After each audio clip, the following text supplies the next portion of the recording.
Miren muy bien este video que les voy a presentar al final. Dura 3 minutos y algo más. Y es de Russia Today. Ahí está la ministra, la canciller de Reino Unido. Y ustedes ven una interpelación que se hizo en la Cámara de Exteriores de el Parlamento británico. Y te darás cuenta que da pena ajena.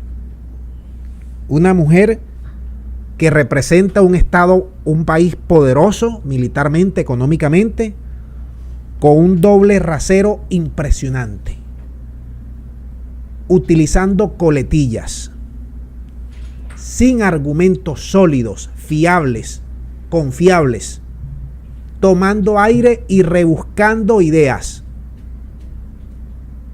Un doble rasero y una doble moral impresionante, repetimos. Se dan cuenta allí que lo que prima en estos gobiernos de Occidente es la plata. No hay otra cosa, no hay otro valor, la plata. Eres lo que eres de acuerdo a lo que tengas y de acuerdo a la plata que le generes a ello y lo enriquezca. Allí no vale rectitud, no vale honorabilidad, no vale ningún tipo de valor. Vale plata.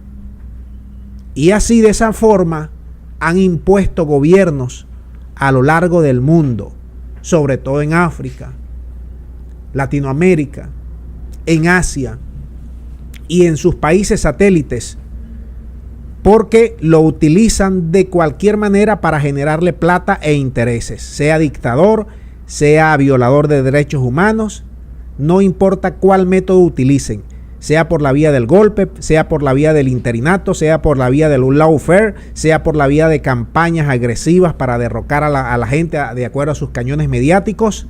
Esos son los valores que propugnan desde Occidente, que si los derechos humanos, que si las elecciones, que si los valores democráticos, pero en el fondo eso que ella contesta son la ralea, definitivamente. Vamos a escuchar esta versión de Russia Today o esta comparecencia, esta interpelación, mejor dicho. Adelante con el video.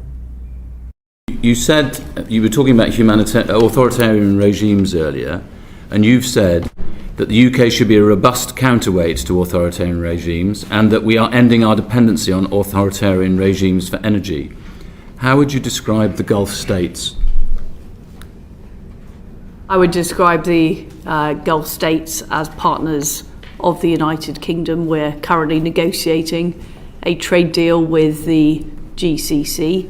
Now, is every country that we work with exactly in line with United Kingdom policy on everything? No, they're not, but they are important allies of the United Kingdom. Hang on, Mohammed bin Salman, responsible for the murder of Jamal Khashoggi, no? Yeah? What I would say is that Saudi Arabia is an important partner of the United Kingdom. 81 executions all on one day in Saudi Arabia, and you don't think that that's an authoritarian regime? What I'm focused on is making sure that we are dealing with the major threats to the world. The number one threat we're dealing with at the moment is the threat from Russia. In order to do that, we need to make sure that we have alternative energy sources. And one of the key sources of energy is the Gulf region. We're not dealing in a perfect world. We're dealing in a world where we need to make difficult decisions. And I think it is right that we build that closer trading relationship with the Gulf states. If a country is an authoritarian regime, it's fine to do business with it as long as the authoritarianism is only within its own borders. Is that right? What we're facing with Russia is a regime that is actively seeking to invade sovereign nations and create a greater Russia, recreate the former Soviet Union. In the Gulf trade document that you just published, you say the government will continue to hold those who violate human rights to account. How are you doing that in the Gulf states at the moment? Well, these issues are raised regularly with the relevant ministers and leaders who we meet in the Gulf states. You and have what personally? our aim, I have personally, yes. Well, your spokesman said that you hadn't. So what's the last human rights issue that you raised with a Gulf state leader? I'd have to come back to the committee on the precise timing of that, but I Well, certainly anything. have Just raised tell us it. anything that you've said on Well, I human certainly rights. have within- raised it when I was in... Go on, tell us I'm one just now. trying to remember my most recent visit, but I can assure you I have raised it, and I will write to you with the details.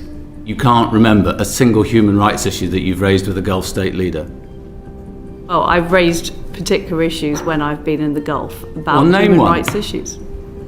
Well, I'm not going to go into all the details of private conversations, which I will come back to you on